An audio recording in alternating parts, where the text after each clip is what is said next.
This is DnB Muzik, and I am here alongside one of the top guys out there right now. He is making serious waves. It's DJ Turno.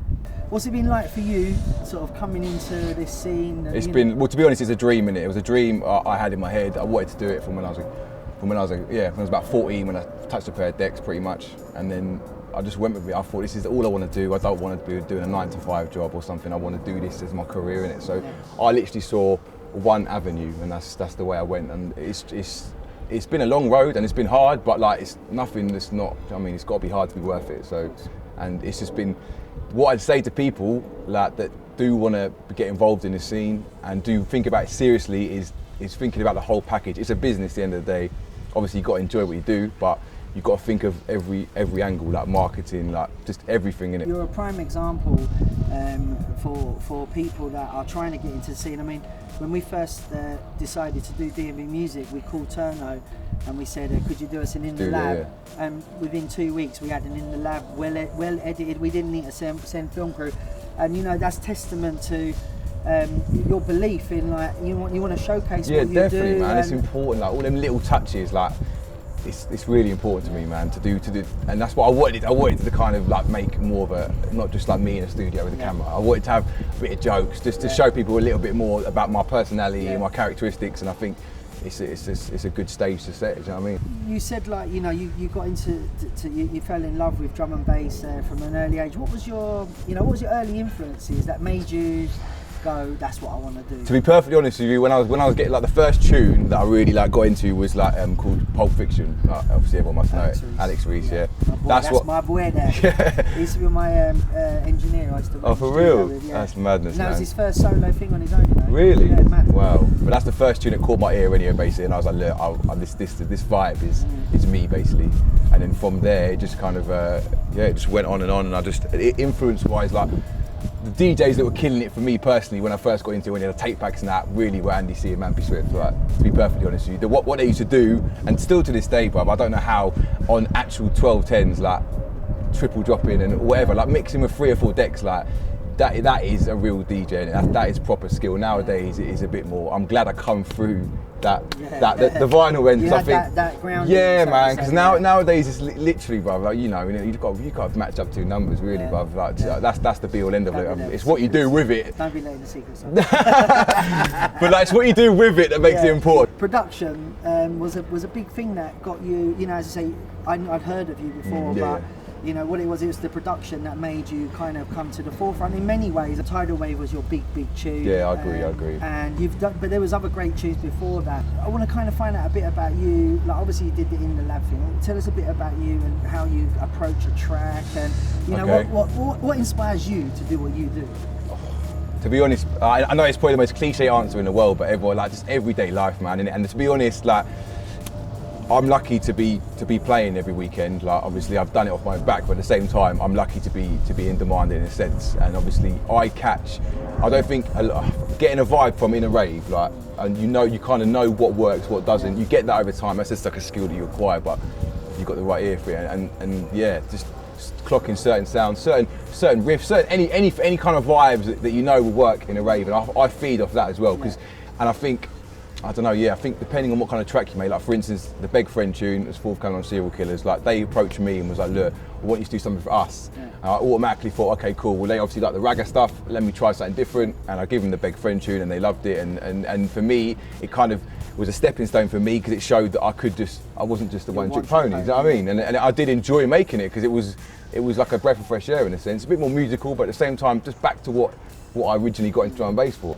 I keep going on about it, I don't want to keep going on about it, but you know, out of that crop of guys that come through, there was this whole time when it was like, you know, I was hearing your name and, you know, Harry Bizzles and a few other guys, and you know, with all due respect to the other guys, you've got the kind of loads of different things going on that have helped elevate you. I think it's important. Like I say, you've got to brand yourself in it. That's another important point, branding in it. Like, and I think when people, whether it's, I think I come with the stickers, for instance, to start with, and maybe I did piss the people off when sticking them in certain places, but it's just all brand awareness. You know what I mean? People are going to see my name. It's got my social media links on there.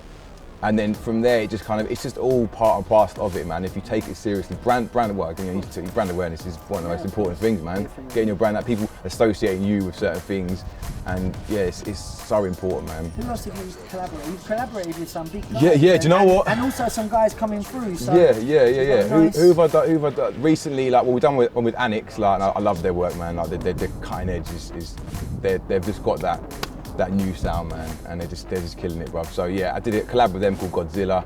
Still waiting to see what's going on with that one. But what else have we got? A couple bits with Dominator. Actually, I did a collab with Heist last week. To be honest, just to be in the studios it was amazing, bruv. And to be honest, like guys like that, it's good to collaborate with artists, especially like people like that you fully respect, man. It's a great experience. But again, you don't want to be that guy that's in the studio and like, oh my god, I'm in the studio with Heist. No, like, you got to go on with it. And I think like people that think about it the right way, it just flows naturally. Yeah. I've done collabs with certain people. Like, I'm not going to say anything, but it hasn't worked, but exactly, and it doesn't work. Some people it works better online. Some people it works better. I prefer it in the studio with them because I think you get more of a vibe. Yeah, man. But then again, sometimes it works better online. The one with Annex works online. Same with Dominator, Tidal Wave. That was done online. Like, so it just depends really what vibe you can kind of get. And what else have you got in the pipeline?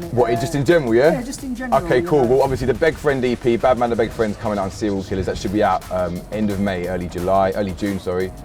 Lowdown EP's in the works as well. I've done 3 tracks, so I'm looking forward to getting that out there as well. I've got a track on Higher Stakes, a single, Judas and the Flip is a tune of a Pretty P.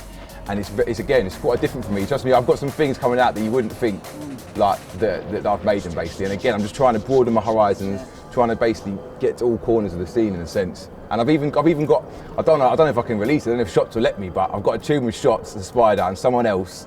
It's like, it could be a new drummer, you never know, but it's basically trap, and then the chorus is drum and bass. There's a special artist on there, I don't know if I can mention it, Mention it, man. P Money. P Money's on the track, What? like. So like as I say, you've touched on like who you've worked with, and it's some great names.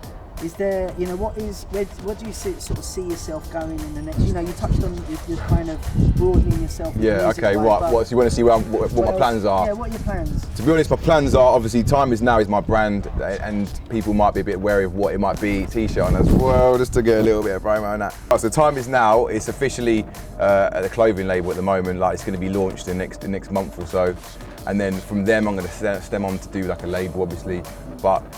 Again, like Time Is Now, time waits for no man. The whole persona of it is positive vibes. Like it just basically means why wait for tomorrow? Do it now. Again, just go for your dreams, bruv, innit? I'd rather try and fail than like not to try and wonder why, basically. You know what I mean? And I live by these things, man. I think it's important, man. But also just dabbling in other genres, just trying. You can expect the unexpected. I've got a lot of things in my locker, a lot of seeds planted that maybe people wouldn't think I would be doing, but. You get one shot at life, man, and like music is a big word, man. It's a big word, and I think once you get to certain goals, they get bigger, man, and you want to try for new things. Like that's why I've got full respect for like anyone like Sigma, Fresh, anyone that has got into the charts because they've done the thing in drum and bass, man, and they've taken it to the next level. And like, look what they've done. And just to kind of wrap it up,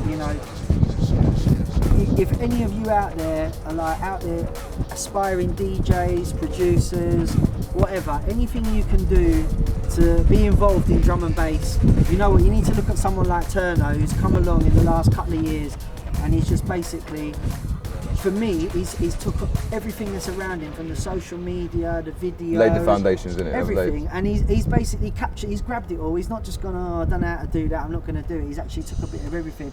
And then, moving forward, I think that's really important. And I think you are definitely somebody that these guys that are coming through need to look at, Well, that means a lot, man. That means a lot to hear from yourself, and yeah, it just means a lot. So hopefully everyone that is watching can maybe take something from this interview in that respect, any aspiring artists, because yeah, laying foundations from early is very important, man. And then they might not happen straight away, but you've already covered that field. Because it's not just about music, innit? It's about your persona. We like loads of things, man. So don't many piss things. People off. He's a lovely geezer. He never pissed anyone off. That's it, man.